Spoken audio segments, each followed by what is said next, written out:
Drama की शुरुआत होती है हमारी फीमेल लीड लिसा से, जो कि बहुत ही अच्छी हैकर है। अभी वो अपनी फ्रेंड के साथ मिलकर अपना कुछ हैकिंग का ही काम कर रही होती है। दूसरी ओर हम लिसा की छोटी बहन सूजी को देखते हैं। जैसे यहाँ पर उसकी आंटी इस बारे में पूछ रही होती है कि तुम्हारे पेरेंट्स के मरने के बाद विल में उन्होंने सारे एसेट्स को सिर्फ तुम्हारे नाम पर क्यों करके गए, और तुम्हारी बड़ी बहन लिसा और तुम्हारे छोटे भाई हान को क्यों कुछ नहीं मिला है। तो सूजी पूछती है कि आंटी क्या आपको मुझ पे शक हो रहा है कि मैंने विल बदली? विल का तो ऑलरेडी चेकअप हो चुका है ना कि वो रियल है। तो फिर तो लिसा और सूजी के अंकल भी यहाँ गुस्सा हो जाते हैं और उसकी आंटी से कहने लगते हैं कि सूजी बचपन से ही एक अच्छी बच्ची रही है, हर चीज में टैलेंटेड, और दूसरी तरफ वो लिसा और हान दोनों ही हमेशा इतने खराब ग्रेड्स लाते हैं और उन्हें फाइट के अलावा कुछ नहीं आता, और सूजी के कंपैरिजन में तो वह लोग कुछ भी नहीं है। और अब सूजी के स्कूल का सीनियर ईयर चल रहा है तो मैं इसे वेस्ट विक स्कूल लेके जाऊंगा। तो फिर आंटी कह रही होती है कि लिसा का भी तो सीनियर ईयर चलने वाला है ना, तो क्या तुम्हें उसका ख्याल नहीं रखना चाहिए? तो अंकल इस बात पर कहने लगते हैं कि मैं जल्दी अभी एक फेमस बिजनेसमैन के साथ डील करने वाला हूँ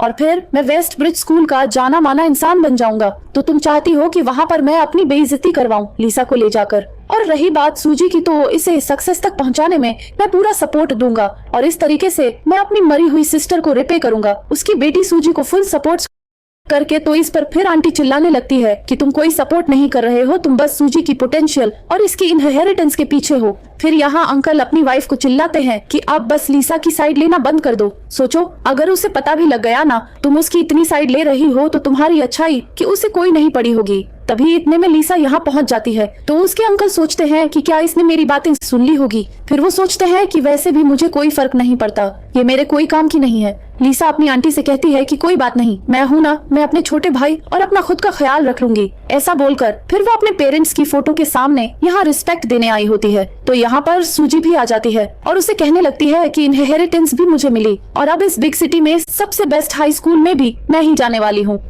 नाक से की जाने वाली आवाज, एलिसा अब तुम्हारी और मेरी दुनिया बिल्कुल बदलने वाली है। तो एलिसा तो उसे वार्न कर देती है कि तुम अगर ठीक से बिहेव नहीं करी ना तो फिर एक ना एक दिन तुम ये सारे शेयर्स अपने हाथ से खो बैठोगी। ये बोलकर लिसा यहाँ से वो जा रही होती है। तो सूजी सोचती है कि तुम मेरे मुकाबले कुछ भी नहीं होगी और तुम्हें क्या लगता है तुम मुझसे शेयर्स ले पाओगी? बिल्कुल नहीं, अब तो मैं सारे रिच लोगों में बैठूंगी और तुम तो अब मेरे लीग में भी नहीं हो। फिर लिसा जैसे ही यहाँ से बाहर आने के बाद अपनी बाइक पे बैठती है तो उसे मिस्टर शैन की कॉल आती है और वो उसे पूछ रहे होते हैं कि बॉस आखिर आप बेस्ट ब्रिज तक कब तक पहुँचोगी? तो लिसा टाइमिंग बताती है कि 8 बजे। तो फिर मिस्टर शैन कहते हैं कि फिर मैं आपको पिक करने पहुंचता हूं, और फिर वो अपने छोटे भाई के साथ यहाँ एयरपोर्ट पहुंचती है और हम देखते हैं कि एयरपोर्ट पे के अंकल ऑलरेडी सूजी के साथ आ गए होते हैं और यहाँ पर तभी वो मिस्टर शैन को वेट करते हुए देख लेते हैं और उनसे आकर बात करने लगते हैं कि नाक से की जाने वाली आवाज। वैसे आप यहाँ पर तो फिर मिस्टर शैन बताते हैं कि मैं अपनी फ्रेंड को पिक करने आया हूँ। इस तरह के अंकल चाह रहे होते हैं कि वो परसों उनसे मीटिंग कर मिले, पर मिस्टर शैन मना करते हैं कि वो बिजी रहेंगे। तो फिर अंकल कहते हैं कि ठीक है, मैं आपके असिस्टेंट से बात कर लूंगा कि आप कब फ्री रहोगे ताकि हम लोग की मीटिंग हो सके। फिर यहाँ से जाते हुए सुसी पूछती है कि अंकल वो कौन थे? तो 3:28। फिर वो बता रहे होते हैं कि वो असल में मिस्टेशियन थे, टैड ग्रुप कंपनी के चेयरमैन। यहाँ पर अंकल का यही इरादा होता है कि अगर वो उनके साथ बिजनेस डील कर लेंगे ना तो क्या पता उन्हें मौका मिल जाएगा उनकी कंपनी में वाइस प्रेसिडेंट की पोजीशन हासिल करने का। फिर अंकल सूजी को बताने लगते हैं कि वैसे मिस्टर शन का जो बेटा है वह भी वेस्ट ब्रिज स्कूल में ही पढ़ता है, तो तुम्हें मौका देखकर उसे फ्रेंडशिप करनी है और उसे बहुत क्लोज होना है। तो सूजी कहती है कि ठीक है अंकल, मैं समझ गई। फिर एलिसा अपने छोटे भाई हान के साथ बाहर पहुंचती है। मिस्टर शैन उनसे तो मिलते हैं और वो हान से कह रहे होते हैं कि क्या यह बैग हैवी है? तो लाओ मैं उठा लेता हूँ। तो हान कहता है कि नहीं, मेरी सिस्टर का बैग उठाना मेरी जिम्मेदारी है। फिर यहाँ पर मिस्टर शैन का असिस्टेंट कार का डोर खोलने जा रहा होता है, पर उससे पहले मिस्टर शैन खुद यहाँ पर सूजी के लिए कार का डोर खोलते हैं। तो ये देखकर असिस्टेंट भी शॉक हो जाता है कि आखिर ये लड़की है कौन जिसे मिस्टर शैन भी इतनी ज्यादा रिस्पेक्ट दे रहे हैं। फिर मिस्टर शैन ने यहाँ पर सूजी के रहने का इंतजाम कर रहे होते हैं और वो उसे सॉरी कहते हैं कि ओल्ड वुमेन की तबीयत खराब है इसलिए उन्होंने उसे अर्जेंट क्या लेकर आए। तभी सूजी मिस्ट्री शैन से पूछ रही होती है कि उसके भाई हान का फील्ड बेस में जाने का प्रोसीजर कब तक कंप्लीट होने वाला है। तो मिस्टर शैन बता रहे होते हैं कि बस बहुत ज्यादा पेपर वर्क था ना, क्योंकि अभी वो बहुत छोटा है तो कल तक तो कंप्लीट हो जाना चाहिए। जैसा कहती है कि ठीक है, फिर जब वो डील कंप्लीट हो जाएगी तब मुझसे बात करना। तो मिस्टर शेन कह रहे होते हैं कि तुम्हें लगता है मैं तुमसे झूठ बोलूंगा। तो सूजी कहती है कि जहाँ बिजनेस डील होती है वहाँ पे ट्रस्ट करना जरूरी नहीं होता, और फिर वह उन्हें गुड नाइट बोलकर अपने रूम में चली जाती है। और फिर यहाँ पर मिस्टर शॉ सोच रहे होते हैं कि उसका ऑरा इतना ज्यादा स्ट्रांग है कि उसके सामने वह इतना डरते रहते हैं। वो सोचते हैं कि मुझे समझ आ गया वो इसलिए क्योंकि पावरफुल लोगों को वर्ड्स की जरूरत नहीं होती है, जैसा कि अंदर से सिर्फ पावरफुल वाली एनर्जी रेडिएट होती है। फिर तभी इतने में यहाँ पर मिस्टर शैन के घर पे हमारा मेन लीड लूजन आया होता है।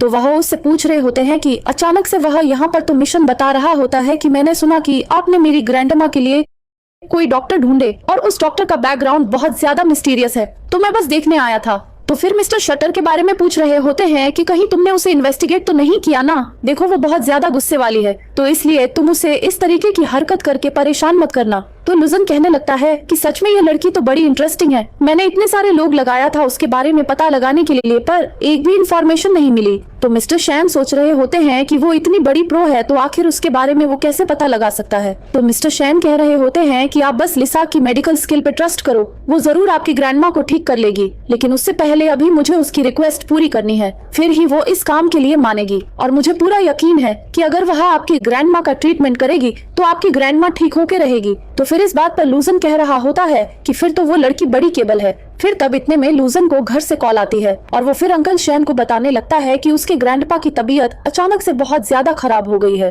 तो दोनों मिलकर फिर लेसा के दरवाजे पर नॉक करने जाते हैं। तो लेसा दरवाजा खोलती है और यहाँ पर मिस्टर शैन उसे बताने लगते हैं फैमिली की ओल्ड मैडम की तबीयत बहुत ज्यादा खराब हो गई है, इसलिए तुरंत उसे चलना पड़ेगा देखने के लिए। तो लिसा उन्हें याद दिलाती है कि मैंने बोली थी ना कि जब आप मेरे छोटे भाई का मैटर हैंडल कर लेंगे तो फिर मैं यह काम करूंगी। तो फिर इस बात पर फिर लूजन पूछ रहा होता है कि क्या तुम आज के लिए एक्सेप्शन नहीं कर सकती हो, तो वो कह देती है कि नहीं कर सकती। अब क्या तुम मुझे एफ करोगी? फिर लूजन इस बारे में याद कर रहा होता है और हमें फ्लैशबैक में दिखाते हैं कि कैसे वो डिवाइन डॉक्टर को जब ढूंढने में लगा था तो उसके असिस्टेंट ने बताया था कि उसकी लोकेशन अभी यहीं की बता रही थी, लेकिन अब पता नहीं चल रहा है। तो जी ने फिर इन्वेस्टिगेशन कंटिन्यू रखने बोला था और तभी उसने सबसे पहली बार वहाँ पर लिसा को देखा था जिसको कुछ गुंडों ने घेरे हुए थे और वो उसे धमकी दे रहे थे कि उसने उनके छोटे भाई को मारी है, इसलिए वो उसे छोड़ेंगे नहीं। लिसा तो अकेली उन सारे से फाइट कर लेती है और उसका छोटा भाई फिर इन सभी से कह रहा होता है कि तुम लोगों ने आखिर मेरी सिस्टर से फाइट ही क्यों करी?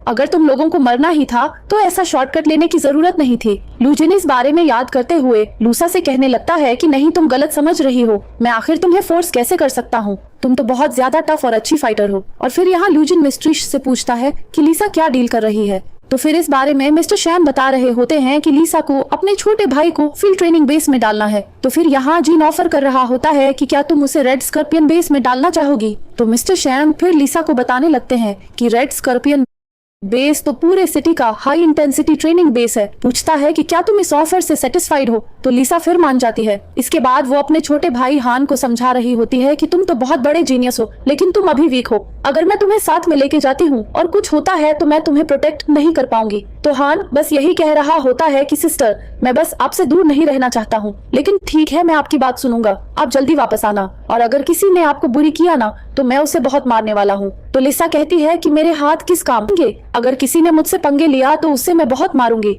तो इस पर हान कह रहा है, सिस्टर आपके हाथ